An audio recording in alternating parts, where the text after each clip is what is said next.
বন্ধুরা, আজকে আমি বলবো ২০১৪ সালের একটা মুভির কথা, স্প্রিং। মুভিটা ইফান নামের এক ছেলের গল্প, যিনি ইটালিতে ঘুরতে গিয়ে লুইস নামের এক মেয়ের সঙ্গে দেখা করে। প্রথমে সবকিছু সাধারণ মনে হলেও পরে ইফান দেখে লুইসের শরীরে কিছু অদ্ভুত কিছু আছে। এই মুভিতে আছে রোমান্স, রহস্য আর হালকা হররের মিশ্রণ, যা দেখতে বেশ মজার। আজ আমি মুভিটা আর আমার নিজের মতামত তোমাদের সাথে ভাগ করব। গল্পের শুরুতেই আমরা দেখি ইফান নামের এক ছেলেকে। তার আম্মুর শরীর একদমই ভালো না। ইফান আম্মুর হাত ধরে বসে আছে, আর কিছুক্ষণের মধ্যেই তার আম্মুর মৃত্যু হয়ে যায়। আসলে ইফানের ফ্যামিলিতে শুধু তার আম্মুই বেঁচে ছিল। আব্বা অনেক আগেই মারা গেছেন, আর এখন আম্মুকে হারিয়ে ইফান একদম ভেঙে পড়ে। ইফান বেচারা অনেক পরিশ্রমী ছিল। সে যে বারে কাজ করত, কিছুদিন পরে আবার সেই বারেই জয়েন করে। পরে একদিন কিছু লোক আসে আর ইফানের সাথে ঝগড়া শুরু করে, কারণ বারে সিগারেট ছিল না। ইফান তো আগে থেকেই টেনশানে ছিল, আর যখন ওরা বেশি বিরক্ত করে তখন সে এত মারধর করে যে ওদের অবস্থা খারাপ হয়ে যায়। এই ঘটনা দেখে বার মালিক ইফানকে বলে, তুমি ঠিক করনি, কাল থেকে আর কাজে আসার দরকার নেই। মানে ইফানকে চাকরি থেকে বের করে দিল। এই কথায় ইফান খুব কষ্ট পায় আর বাসায় চলে যায়। কিন্তু পরের দিন সকালে ঘুম থেকে উঠে দেখে পুলিশ তার বাসার সামনে দাঁড়িয়ে আছে। ওরা আগের দিনের বার সংক্রান্ত মারামারির জন্য ইফানকে অ্যারেস্ট করতে এসেছে। তাই ইফান কিছু না ভেবে পাসপোর্ট নিয়ে কিছু জিনিসপত্র গুছিয়ে এয়ারপোর্টের দিকে রওনা হয়। সেখান থেকে সে ইতালির ফ্লাইট নেয় আর সেখানে গিয়ে তার বন্ধুদের পায়। সবাই মিলে অনেক এনজয় করে। যে ইফান কিছুদিন আগেও অনেক দুঃখে ছিল, এখন তার মুড কিছুটা ভালো হয়ে যায়, কারণ বন্ধুরা সাথে আছে। কিন্তু যখনই মনে পড়ে যে আম্মু আর নেই, তখন আবার মন খারাপ হয়ে যায়। যাই হোক, একদিন বন্ধুদের সাথে বাইরে থাকাকালীন সে লাল পোশাক পরা এক মেয়েকে দেখে, যে তাকে বেশ ভালো লেগে যায়। কিন্তু সাহস পায় না গিয়ে কথা বলার, তাই সেখান থেকে চলে আসে। কিন্তু ফেরার পথে আবার সেই মেয়েকে দেখে। এবার ইফান বন্ধুদের বলে, বন্ধুরা, এবার কিন্তু আমি কথা বলবই। সে সরাসরি মেয়েটির কাছে গিয়ে নাম জিজ্ঞেস করে। মেয়েটি বলে, লুইস। তখন ইফান সোজা জিজ্ঞেস করে, তুমি কি আমার বন্ধু হবে? মেয়ে বলে, না, আমি কোনো রিলেশনশিপে যেতে চাই না। তারপর ইফান অনেকভাবে বোঝায়, বলে, দেখো, তুমি আমাকে ভালো লেগেছ, চল না কোথাও হাঁটতে যাই, তারপর লাঞ্চও করতে পারি। মেয়েটি রাজি হয়। এতে ইফান খুব খুশি হয়, কারণ আগে কখনো তার কাউকে ভালো লাগেনি। এবার প্রথমবার সে কারো সাথে হাঁটতে যাবে। তারা দুজন অনেক মজা করে। কিন্তু পরের দিনই ফেরার সময় হয়ে যায়। সকালে বন্ধু বলে, চল ভাই, ব্যাগ গোছা, আমাদের বের হতে হবে। ইফান বলে, তোমরা যাও, আমি এখানেই থাকব, কাজও এখানেই খুঁজে নেব। আসলে সে মেয়ের প্রেমে পড়ে গিয়েছে, কিন্তু বুঝতে পারছিল না যে এখানে থাকার মতো টাকা তার কাছে নেই। তাই সে এক ফার্মে কাজ নেয় আর সেখানেই থাকতে শুরু করে। এরপর একদিন সে আবার মেয়েটির সাথে দেখা করে। মেয়েটি তাকে এক মিউজিয়ামে নিয়ে যায় আর কিছু জিনিস দেখিয়ে বলে, এটাই আমার কাজ, আমি এখানে কাজ করি। সেখানে কিছু পুরনো বাসনপত্র আর প্রাচীন পাথর ছিল, যেগুলোর ওপর পেন্টিং করা। ইফান দেখে জিজ্ঞেস করে, তুমি কি পেন্টিং করো? মেয়েটি বলে, না, আমি সায়েন্টিস্ট। এই মিউজিয়ামে যত জিনিস আছে সব আমি খুঁজে বের করেছি। এটা শুনে ইফান তার অনেক প্রশংসা করে। তারপর তারা বাসায় ফিরে আসে, আর ইফান লুইসের সাথেই ঘুমিয়ে পড়ে। কিন্তু সকালে উঠে আমরা দেখি একদম ভয়ের কিছু ঘটেছে। লুইসের মুখ দেখে মনে হচ্ছিল যেন ওর শরীরের ভেতরে কিছু আছে, আর ওর স্কিন দেখতে খুব অদ্ভুত লাগছিল, যেন ধীরে ধীরে ও একটা ক্রিয়েচারে বদলে যাচ্ছে। ও হঠাৎ দ্রুত উঠে দাঁড়াল, কিন্তু ঠিকভাবে হাঁটতেও পারছিল না। রাস্তায় যেতে যেতে সামনে একটা বিড়াল চোখে পড়ল। ও সেটাকে মেরে খেয়ে ফেলল। মানে লুইস কোনো সাধারণ মানুষ না, বরং ও ছিল একটা ভয়ঙ্কর ক্রিয়েচার, যার ব্যাপারে ও ইভানকেও কিছু বলেনি। খেয়াল করে দেখো, রাতের দিকে লুইস আর ইফান ডিনারে গেল। তখন ইফান বলল, চল আমরা একটা পিকচার তুলি। এ কথা শুনে লুইস রেগে গেল, কিন্তু শেষমেশ ইফান ওকে রাজি করাল। তারপর দেখে ওর তোলা সব পিকচারই ব্লার হয়ে আসছে। মানে এটা যেন স্পষ্ট ইঙ্গিত দিচ্ছে ও কোনো মানুষ না। যখন ওদের ডিনার টেবিলে এসে পৌঁছালো, লুইসের শরীর হঠাৎ অদ্ভুত লাগা শুরু করল। ও সাথে সাথেই উঠে দৌড়ে বেরিয়ে গেল, আর হাঁটছিল ঠিক যেন কোনো জম্বি হাঁটে। ঠিক তখনই এক লফঙ্গা ছেলেটা লুইসকে একা দেখে সুযোগ নিতে গেল, কিন্তু লুইস সরাসরি তার প্রাণ কেড়ে নিল। আর তখন আমরা সামনাসামনি ওর ভয়ঙ্কর চেহারা দেখলাম, যেটা ছিল সত্যি রীতিমতো ভীতিকর। এরপর সকালবেলায় দৃশ্যটা বদলে গেল। লুইস তখন ওর ল্যাবে ছিল, সাথে একজন লোক যার উপর সে কিছু টেস্ট করছিল। কিন্তু হঠাৎ করে চারপাশে অদ্ভুত গন্ধ ছড়িয়ে পড়ল।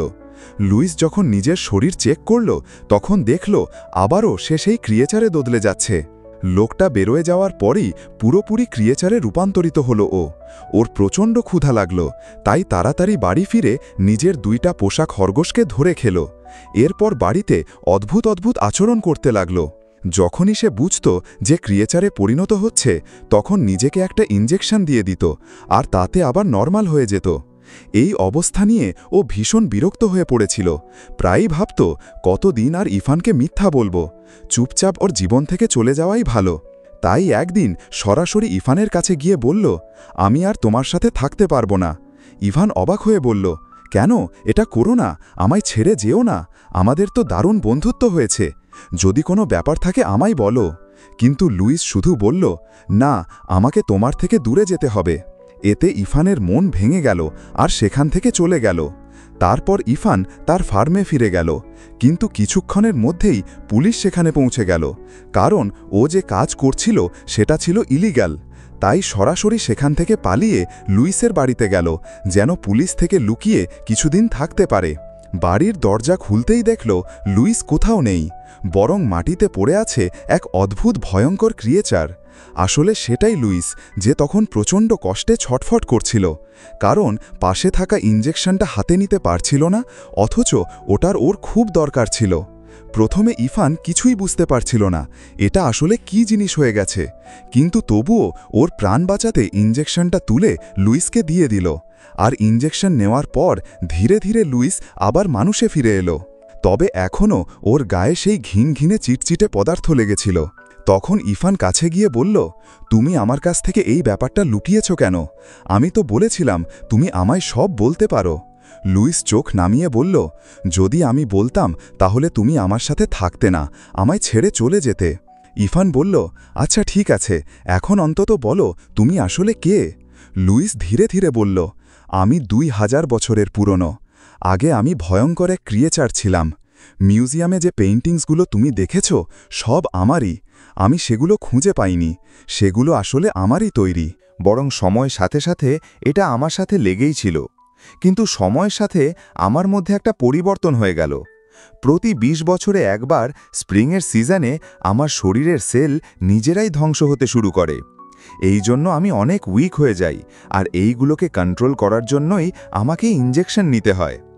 সে বলে, আমি তোমার সাথে রিলেশনে আসতে চাইনি শুধু এই কারণে যে আমার ভিতরে ফিলিংই নেই, কারণ আমি এদের ক্রিচার। ইফান বলে, আমার তো মনে হচ্ছে তোমার ভিতরে সুপার ন্যাচারাল পাওয়ার আছে। তখন সে বলে, না, আমার এই রোগ আছে যেটা গত 2000 বছর ধরে চলে আসছে। এই রোগে মানুষ কখনো মরে না, বরং এক অদ্ভুত ধরনের ক্রিচারে বদলে যায়। আর আমার এই রোগ হয়েছিল অনেক আগে, যখন আমি ছোট্ট বাচ্চা ছিলাম। তখন থেকে আজ পর্যন্ত আমি এক ক্রিচার, আর যত দিন এই রোগ আমার শরীর থেকে যাবে না, ততদিন না আমি নর্মাল মানুষ হতে পারবো, না কখনো মরব। এই কারণেই আমাকে বারবার ইনজেকশন নিতে হয়, এই আশায় যে হয়তো কোনো একদিন সেই দিন আসবে যেদিন আমার ভিতর থেকেই রোগ একেবারে চলে যাবে, আমার বডি সেল নিজেরাই রিপেয়ার হয়ে যাবে, আর আমাকে আবার মানুষ বানিয়ে দেবে। এখন লুইস ইফানকে বলে, দেখো, তুমি এখন আমার সব কিছু জানো, তাই প্লিজ আমার জীবন থেকে চলে যাও। আমি চাই না তোমার কোনো ক্ষতি হোক, কারণ যখন আমি ক্রিচার হয়ে যাই তখন আমার মাথা ঠিক থাকে না, বুঝতেই পারি না আমি কাকে মারছি কাকে খাচ্ছি। সো প্লিজ চলে যাও। কিন্তু ইফার কেঁদে ফেলে। সে বলে, আমার এই দুনিয়ায় আর কেউ নেই, তোমাকেই প্রথম ভালো লেগেছে, আর তোমার সাথে থাকার সিদ্ধান্ত নিয়ে ফেলেছি আমি। তখন লুইস বলে, দেখো, আমি রিস্ক নিতে পারবো না। আজ পর্যন্ত আমি কখনো কাউকে ভালোবাসিনি, আর যে ইনজেকশন আমি নিচ্ছি তার কোনো প্রভাব আমার শরীরে হবে না। আমি কোনো দিনই ভালো হতে পারবো না, আর কে জানে, হয়তো আমি চিরদিন অমরই থেকে যাব। এখন তো আমি মানুষ হয়েই এই জিনিসটা এনজয় করছি, শুধু সমস্যা হচ্ছে আমার ক্রিচার হয়ে যাওয়া, যেটা আমি খুব তাড়াতাড়ি সলভ করে ফেলব, তোমার থেকে দূরে থেকেই। ইফান বলে, ঠিক আছে, যেমন তোমার ইচ্ছা, কিন্তু প্লিজ আমার সাথে শেষবার কিছু সময় কাটাতে পারবে? সে বলে, হ্যাঁ। তারপর তারা যায় সেই জায়গায় যেখানে লুইস জন্মেছিল। এখানে তারা আরাম করে ঘোরাফেরা করে, চারপাশ দেখে। রাত কেটে সকাল হয়ে যায়, তারা তখনও সেখানেই বসেছিল। তখন লুইস ইফানকে বলে, এখনই সূর্য উঠতে যাচ্ছে, আমার মনে হচ্ছে শরীরে কিছু পরিবর্তন আসছে। তুমি তাড়াতাড়ি এখান থেকে চলে যাও, কারণ আমি খুব শীঘ্রই এক ভয়ঙ্কর ক্রিচার হয়ে যাব। কিন্তু ইফান বলে, না, আমি তোমাকে ছেড়ে যাব না। যদিও লুইস ভয় পাচ্ছিল যে সে ক্রিচার হয়ে যাবে আর ইফানের ক্ষতি হবে, হঠাৎ তার পরিবর্তন শুরু হয়ে যায়। কিন্তু দেখা গেল সে ক্রিচারে পরিণত হলো না। তার শরীরের যে স্কিন ক্রিচারে বদলে যেত, সেই দাগগুলো মিলিয়ে যেতে লাগলো, আর সে আস্তে আস্তে নর্মাল মানুষ হয়ে উঠতে লাগলো। তার শরীরে পরিবর্তন আসতে শুরু করল, আর সে বুঝতে পারল সে ইফানকে ভালোবেসে ফেলেছে। সেই ভালোবাসা তার শরীরের ক্রিচার হওয়ার রোগটা চিরদিনের জন্য শেষ করে দিল। যদিও সে সারা জীবন ভয় পেত ভালোবাসা হয়তো তার সঙ্গীর জীবন কেড়ে নেবে, কিন্তু ভালোবাসাই তাকে সুস্থ করে তুলল। এখন তার বডি সেল নিজেরাই রিপেয়ার হতে শুরু করেছে, আর সে পুরোপুরি নর্মাল মানুষ হয়ে গেছে। মুভি থেকে শেখার বিষয়, আমাদের কোনো অবস্থাতেই কাউকে একা ফেলে যাওয়া উচিত না, সেটা ফ্যামিলি হোক, রিলেশন হোক বা অন্য কিছু। বাকিদের বলছি, ভিডিও কেমন লাগলো কমেন্ট করে জানিও, আর চ্যানেলে প্রথমবার এসে থাকলে সাবস্ক্রাইব করে নাও। মিলি আবার এমনই দারুণ একটা পরের ভিডিওতে।